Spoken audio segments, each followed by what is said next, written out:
Our minds are so powerful that what we focus on reverberates through every aspect of our lives. So why not see what happens when we put our attention on all the good things people are doing? Join me for the good with Teresa G as we start a ripple effect by focusing on all the greatness in the world. Many of you who know me well know that I want to have a passive home in my near future. And when I tell people this, they often ask me to explain what a passive home is. And I'm honestly pretty bad at explaining it, which inspired me to invite Lindsay Schack with Love Schack Architecture on the show to talk about passive and sustainable building. Hi, Lindsay. Hi there. Thanks for having me. I'm so excited to have you come on with us today. Me as well. I just want to give you guys a little background about Lindsay. Lindsay Schack established her career as an architect and an educator by combining her knowledge of architectural technology with her background in psychology and research. Lindsay is an intuitive designer and communicator, and she creates solutions that relate a client's needs to the context of the project to arrive at healthy, sustainable space. Doesn't that sound fabulous? I want one of those spaces. So let me tell us a little bit about how you came upon this passion in designing and building. Sure. Thanks for having me on first and foremost. And I love that you're excited about this topic, and it's one that I'm pretty passionate about. So I really appreciate being asked to speak about it. Yeah, I was one of those kids that was drawing when I was young, and always wanted to be an architect. Definitely went through some challenges before getting to architecture school, but once I found myself there, I realized that it was this really wonderful combination of pragmatic engineering, but with also some artistry in it, where, I was maybe too artistic to fit into a mold of an engineer and not nearly artistic enough and be free enough to just, live as an artist. So architecture really spoke to me in that way in design. And, definitely as a student, I wanted to understand how buildings can basically live to support healthy human life, to support the environment. I was never, so design driven that I couldn't pay attention to the functionality and sort of the pragmatic parts of what a building should do for people. Like, it was never good enough for me that a building is beautiful. As an architect, I've traveled extensively, and I know it when I see a space that is sculptural and, emotive and makes us feel something. But, if the lighting is bad and the air stinks and the acoustics are terrible and it's freezing cold or really hot, like, it's really hard to appreciate that space for what it could be if it was just meant to be pretty, So as a designer and with a background before architecture school, I actually completed an undergraduate degree in psychology, and I was very interested in neuroscience and, behaviorism. How do people make decisions? What motivates people to do the things that they do? And so that definitely led to, into my research as an architect, into, what kind of decisions do people make when they're designing a home, when they have a company, they're building a building, and what motivates them to, make choice A, B, or C. Wow. That's a really interesting mix there. Yeah, it's not common, I don't think. And I tell people all the time, like, I didn't do this on purpose, guys. Like, this is how it worked out for me, and it worked out great. But I couldn't have, in a forecasting way, sort of charted this path. That it was really a circumstance of life events. It's a longer story, but to, having a background in research and behaviorism, it just really flavored my architectural research, and that I couldn't let go of the human condition.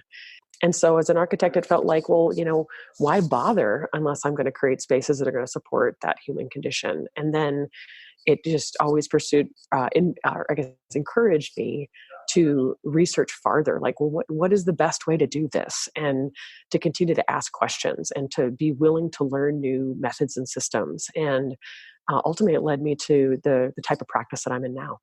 That is amazing. That's some really wonderful melding of some, I feel like all those neurology and understanding the human condition goes perfectly with architecture, because you're living in, like I tell some of my clients, your house is your second skin.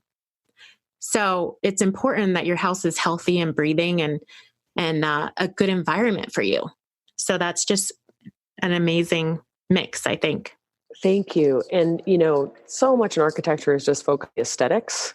Like what do things look like? Right. And Right. that Right. works really well in print media, on social media. Like there's absolutely a strong place for that to be expressed, and it's valuable. But, it's harder to tangibly talk about or to describe to people how a place makes you feel. Mm-hmm. Or whether or not you can sleep well there, or whether or not you can relax. So trying to figure out the elements of design that promote those levels of health, I think, is something that we've been really curious about.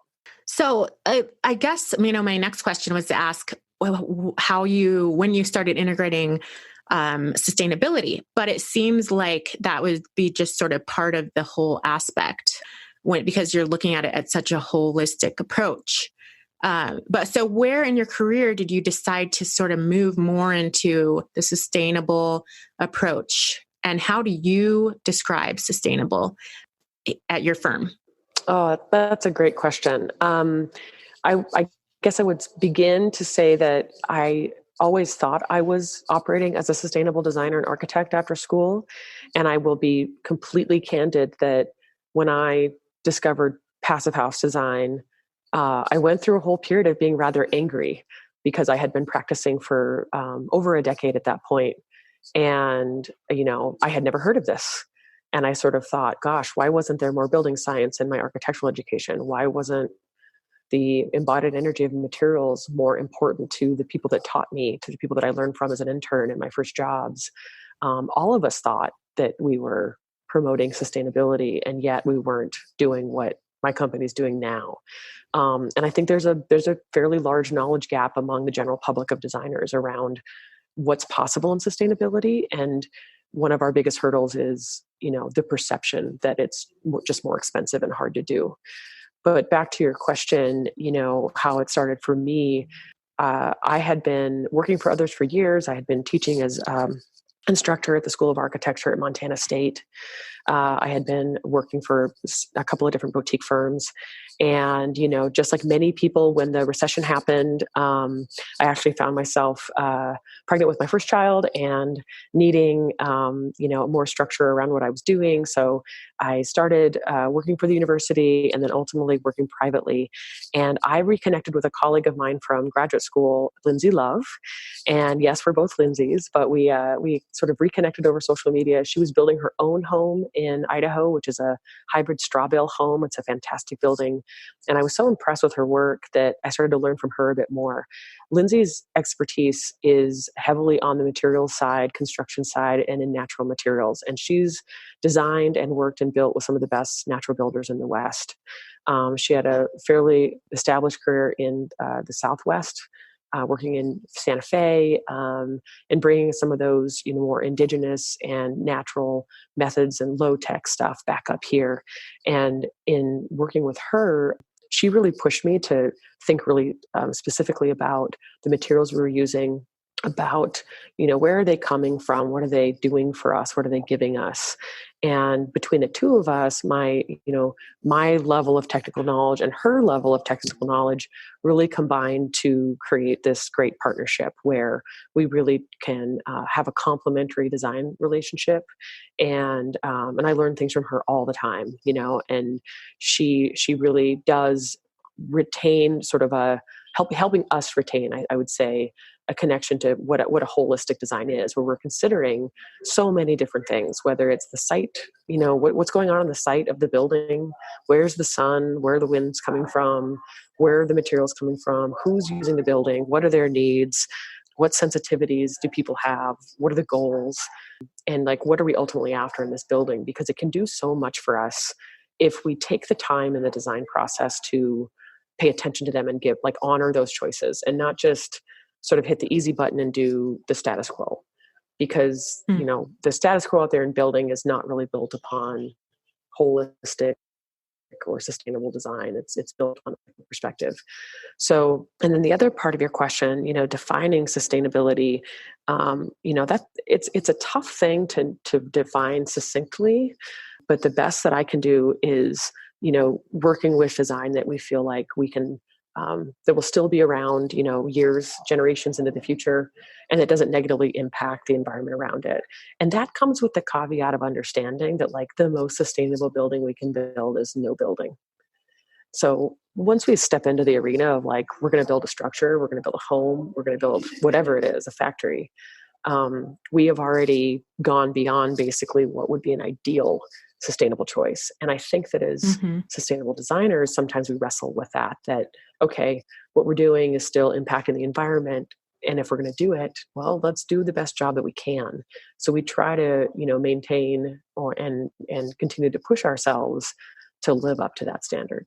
It is sort of a caveat. And it's interesting because, you have this idea, like when I was doing design all the time and it was sustainable, people would bring me in and they'd say things like, well, what do you think? We should just tear out all this brick. And part of me, and, so it's really balancing out what people want. And then also thinking, well, is the brick working? Like, what's really wrong with the brick? Because honestly, that brick is taking it out. What's the benefit and how is it going to affect the landfill when we just take all this brick out and put in a new substance? So that's a really interesting balance to find when you're building and under the sustainable. Yeah, you're so right, Teresa, because you have to think about not just, what are you bringing to the site, but then what's leaving the site? What happens to it afterwards? And, with thinking about the full life cycle of our buildings, it gets back to, what Lindsey Love has said before about, hey, can you think about the elements of your house going back into your garden? And if we build our homes with metal and foam and plastic, there are sometimes other adaptive reuses for those materials, but gosh, how much harder is that as opposed to working with things that are natural? So, and again, we also try to remember that sometimes the sustainability space can feel like, the perfect gets in the way of the good. And so, we're not able to do it perfectly every time, but we are trying to do it better each time. And so that sense, we're trying to, sometimes the perfect, can't get in the way of the good. We just have to do the best we can. Yeah. It's the intention behind it all. So passive, I've talked about how I want to build my next home. I want it to be passive. Can you tell us what a passive home means? Sure. And I hope that, there has been I hope I can answer that question in a way that is meaningful to you. Passive has maybe, I would say, two kind of distinctions that are important to understand. There's the movement that began probably in the 60s and the 70s in full force, where we were trying to build buildings that required no additional energy and honestly were passively heated from the sun, or from some on-site energy source. Maybe it was a wood stove, depending on the climate. There's different options. And one of the things that is different that I'm working on is something called Passive House Certified, which is a German energy metric that is probably a poor translation into English because it's a pretty active system and it's not just for houses, not just for homes, it's for any building. So to define a passive home in the system that we're working in is a building that basically is designed to operate on the least amount of additional energy that's required to keep it at a maximum level of comfort. So there's lots of different ways one can achieve that goal in terms of what materials you're using and what the design is. But the ultimate goal is really just about an energy metric. So if you talk about net zero buildings, for example, an important distinction of net zero is that net zero doesn't necessarily qualify how well the building performs itself. So, for example, you could have an older home that is very leaky and inefficient, but with, a big pot of money, you could install a giant solar, panel array and generate as much electricity from the sun as that building needs to use and call yourself net zero. But that tactic doesn't approach anything that's going to help any of our climate action goals or reduce the overuse of energy in our world. So when we talk about a sustainable home, a passive home, we realize that the passive home is sort of the best building block to get toward a carbon neutral or truly net zero building, because you're starting with a design that is meant to have a minimal impact on what it needs from the grid or the site or the sun or whatever your energy source is in order to maintain safety and comfort for the occupants. And then, the actual added energy that's needed, whether it be from a solar array or from, your electrical grid, is really, really small. And so what we're doing is designing homes that additional energy that's needed to keep you comfortable is about 10% of what is needed to heat and cool a traditional code level built home. That's amazing. Yeah, like it's the analogy that's often used is that a passive home could be heated with essentially a hairdryer that's plugged in, because you're taking into account, again, holistically, we create heat in our homes all kinds of ways. Yes, the sun comes in your windows and might heat up the floor, but we've got our bodies are giving off energy and heat. Our cooktop, our lights, our washing machine, our dryer, even your air conditioner has in your fridge, like they're creating heat.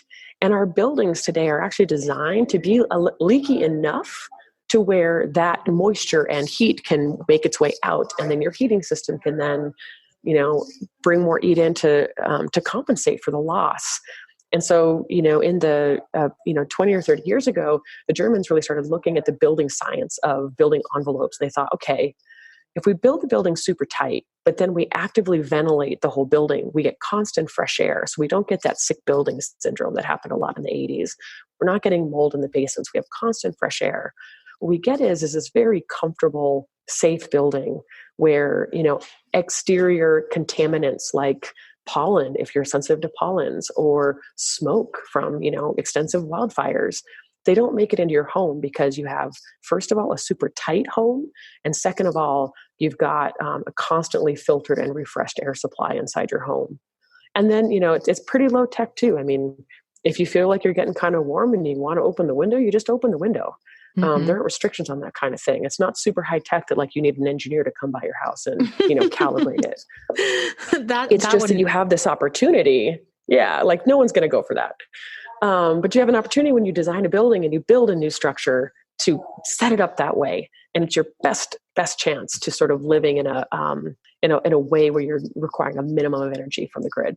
So when I explain it to people, I say, it's a house that can maintain a comfortable temperature at like 68, 70 degrees in the winter and the summer without a lot of additional support. It just holds that temperature. Is that correct? And that's exactly a small glimpse of exactly right, Teresa. Yeah. Concept. Yes. And most houses have like a pretty significant temperature swing from morning to evening, or say in the summertime from when you wake up at 8 a.m. until like the heat comes on at, and it's really hot, 80 degrees outside at 4 p.m. And a passive house doesn't change. A passive house is consistently the same temperature inside, no matter what's happening outside. That's what its job is. And one of the ways that I like to describe it here is, and I don't know if we can use brand names, but, I'll ask contractors around here if they know what a Yeti cooler is. And they go, oh yeah, I know what a Yeti cooler is. It's like the super expensive cooler. And I say, well, remember when they came on the market and they were pretty new, people were sort of scoffing at it. Like, why would somebody spend several $100s on a cooler? That's so ridiculous. But then they would go on a river trip or a hunting trip and somebody would have ice on day 4 or 5. And pretty soon everyone's buying Yeti coolers because they're realizing the performance they get out of that investment, right? Yeah. So they're stupid expensive coolers, but we never thought we'd buy one, but we sure did. I know. My husband and I bought one too, and we love it. But I think we resisted it for 2 years being like, oh gosh, why would those people spend so much money on a cooler? Well, for the job, it does it really well. It's the best thing to take because you don't have to worry about it. It is. Right. So, passive building and sustainability. Can you talk about the long-term effects? So let's say that how can we, by implementing more passive homes and buildings in general, how is that going to affect the long-term health of our planet and all living life on Earth? Well, I'll tell you that the group of colleagues that I've built around the country and around the world, actually, that are working on passive structures, I've talked to them at several conferences. We have quite a few online meetings, and I've never met a group of individuals that was as dedicated to impacting climate change as this group of individuals. And, not to be crass or anything, but they're not full of shit. Like they're not just showing up as designers and saying, oh, I've got this new whiz bang technology and, or this cool way to design a building and it's going to have some minor impact.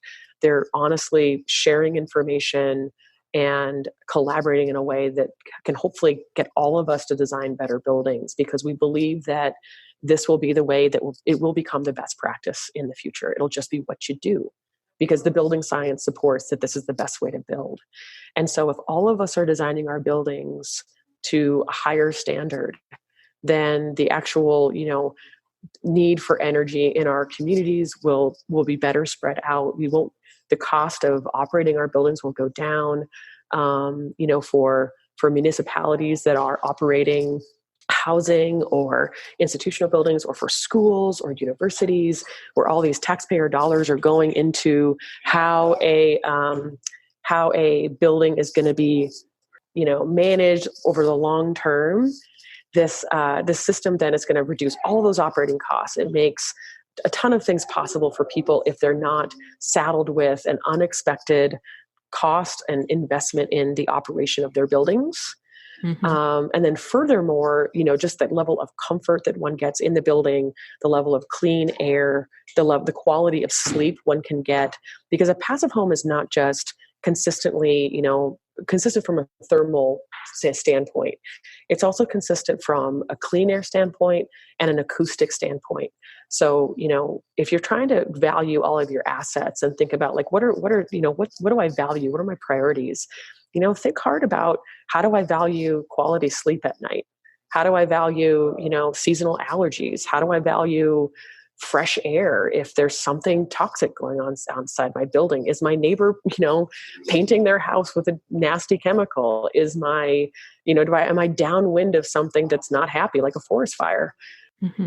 In terms of general holistic health, a building that is designed this way not only reduces all of our own energy needs, which as a collective, as a community, I think we all have to look at, but then it provides a space, I think, where we can actually operate to a much higher level of health and lower level of exposure to toxins than most of us are living in right now. Gives me goosebumps. Is that weird, talking about passive home buildings create goosebumps? I mean, is it giving everyone else goosebumps? I'm a giant geek for this, right? And I think that's probably evident. So it's not weird to me at all. I mean, this is sort of, I've got a family and I've got 2 little kids, and I think a lot about and it became more clear to me after I became a mom. It was what goes into their little bodies? What are they exposed to? How am I able to make a difference in that sense for them? And it really empowers me and encourages me that this work is really necessary. Yes, it is very necessary. And that's why I was so excited that you said that you join us today. One other question about when you mentioned carbon neutral building, is a passive home automatically carbon neutral or no? Not necessarily, no. And what does carbon neutral building mean? So when we're talking carbon neutral, we're kind of talking about the embodied carbon of materials. And that refers to the carbon dioxide that's emitted during the manufacture or the transport or the construction of building materials. And then also with their total life emissions. So if you get into your car, that new car smell that everybody kind of loves, what you're smelling there is off-gassing. Mm-hmm. And I don't love that it's the smell. Same with new carpet that, no, I don't love that smell either. Some people do. But I know what I'm smelling now. And it's the same with our carpet or a lot of the manufactured items that go into our homes. They have a chemical emission that they give off. So that includes, even the embodied carbon of manufacturing materials. Things like concrete and plastics and steel and, even just, diesel engines that are, maybe cutting down trees, right? It's just the reality of the things that we're using to build buildings with. And so when we talk about carbon neutrality, we're talking about materials that can account for the embodied carbon that they bring to the project, and then potentially also then sequester carbon in their elements and in the space. And sometimes when we talk carbon neutral, how to get to carbon neutral, it's a little bit esoteric and abstract, because what people are doing is they're sort of creating carbon in one bucket and then buying, say, carbon offsets in another bucket, and by that zeroing out. And that's not what we're really talking about. What we're talking about is designing to a minimum amount of additional energy, and then choosing materials that minimize the embodied carbon. And if even better, they help sequester and pull the carbon out of the atmosphere once they're built. So materials like timber, earth and plaster, straw bale, wood and stone, they're all natural materials that are part of a general life cycle that pull the carbon out of the air and can help us sort of stave off some of the global warming. And what we know right now is that buildings in general are responsible for almost 40% of all of the carbon emissions around the world. So oh my gosh. Building this way building this way is not the total answer, but it's a significant portion of the answer. And so when we talk to people about, gosh, this climate change thing is, so overwhelming, we do have some moments in our lives when we have an ability to act on this. And does it make a difference? I would argue, of course it does. Even small movements in this giant system, they still matter. And so to approach carbon neutrality is to try to marry those two things, where we're needing less and also, sequestering more and living in a space that's not continuously off-gassing toxins into our environment. There's more kind of technical carbon neutral definitions that we can get into, but I don't want to I don't want to bore everybody with that. But what I'm taking from it is when I build my passive home, I also request that I want it to be a carbon neutral building. Is there anything each of us can do today to make our home a healthier, greener space? Yes. I think that one of the first things we can all do is just educate ourselves. Taking some ownership of your space and almost like deciding to spend an afternoon looking at it as if it's not your space, giving yourself permission to kind of look at it through a critical eye of, these are things that I think are working really well. These are things that I think we could improve upon. Some people live in a home that they own and they have, authority over, and some of us don't. Some people rent or they're in some kind of, transitionary time in their life, and they just want to make improvements in the space where they are. So I would always first direct people to sort of the really basic fundamental things of good natural light and fresh air, and kind of removing things in your space that might create toxicity or bad flow, or kind of getting after comfort and health in that way. And then beyond that, then you can start to look at, what are your habits in your home? It's just simple things that I'm sure most of your audience is pretty familiar with, like really, thinking about, how much energy does my family use? Could we be more conservative with our water use? Could be more conservative with our energy use? Could we look into where our power is coming from? Are we able to support power sources that are more sustainable? I know where I live, I can definitely look into solar energy if that's available to me. I can look into wind energy. I can pull my grid energy from particular sources if I'm willing to do a little homework to do so. So they're getting educated, and then finding ways where on a personal level you can participate are the best ways to start, and to feel like you are part of the solution and not just part of the problem.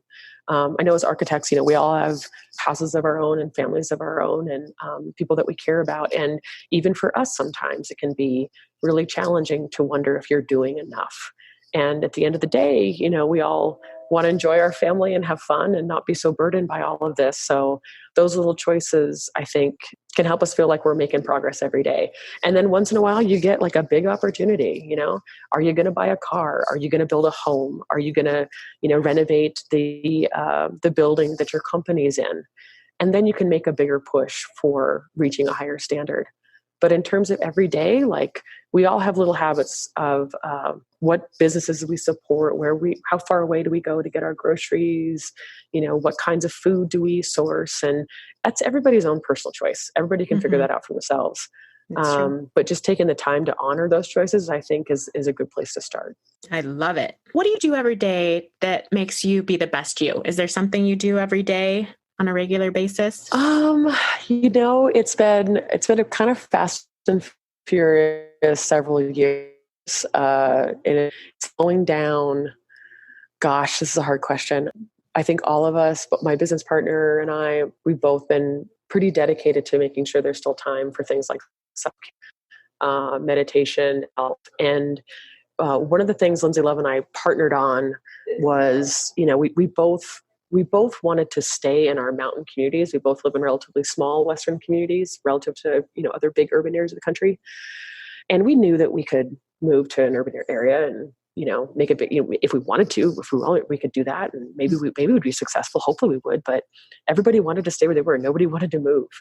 So we decided that we would partner, and then we would build a company where there was time and space for us to do something besides be architects. The architectural community is a very hardworking community. We have a bit of a work hard, play hard culture.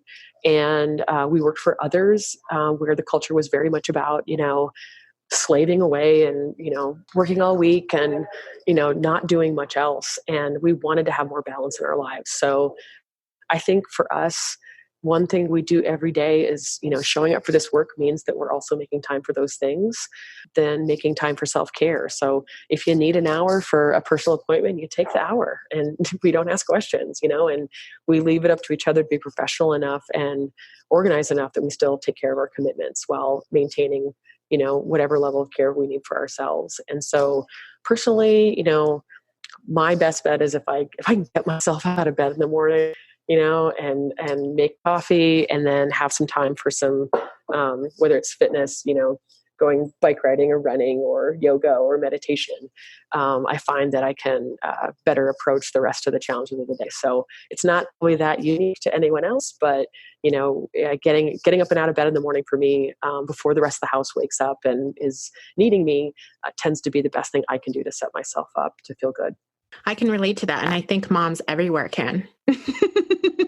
Is that like early morning when the house is totally quiet and you get those few minutes to yourself. It's golden. It's golden, right? Yeah. I used to try to stay up really late at night and get a whole bunch of stuff done. And I would just be destroyed. I couldn't keep that up for very long at all. So, and it's not always easy to get up early in the morning either. That's always a challenge too, but I've had a little bit more success trying that. So everyone, you can find more about Lindsay and her firm, Love Schack Architecture, by following the links on our website. And I just want to say, Lindsay, thank you so much for coming on. Thank you for creating ripples of positive change with what you're doing every day. I love following your projects, and I look forward to working with you someday soon on a project. So thank you so much. We would love so much to get that opportunity to work with you, Teresa. It would be great. And I really appreciate you inviting me to chat with you. And, hopefully if your viewership would find us on Instagram, we're at Love Schack Architecture. And hopefully, this is useful information for your audience and really appreciate being asked. And I'll put their Instagram link on my website too. So you can go over there and follow them on Instagram because it really is fun to see all the different projects they're doing in the West. And I want to end the show, everyone, with a thought from Lindsey Love, Lindsay Schack's partner at Love Schack Architecture. And she has this quote, they have this quote up on their website. And I just want you to sort of think about this a little bit. She says, what if at the end of your building's life, say 150 years from now, all of the components could go into the garden? I love that so much. Everyone have a great day. I'll see you next time. Thank you. I'm Teresa Gabrielle, and you've been listening to The Good with Teresa G. You can follow The Good with Teresa G on Instagram, Facebook, and Twitter. If you haven't yet, go to the Apple Podcast and subscribe, rate, and review this podcast. Join me next week for another inspiring conversation. Thank you for listening.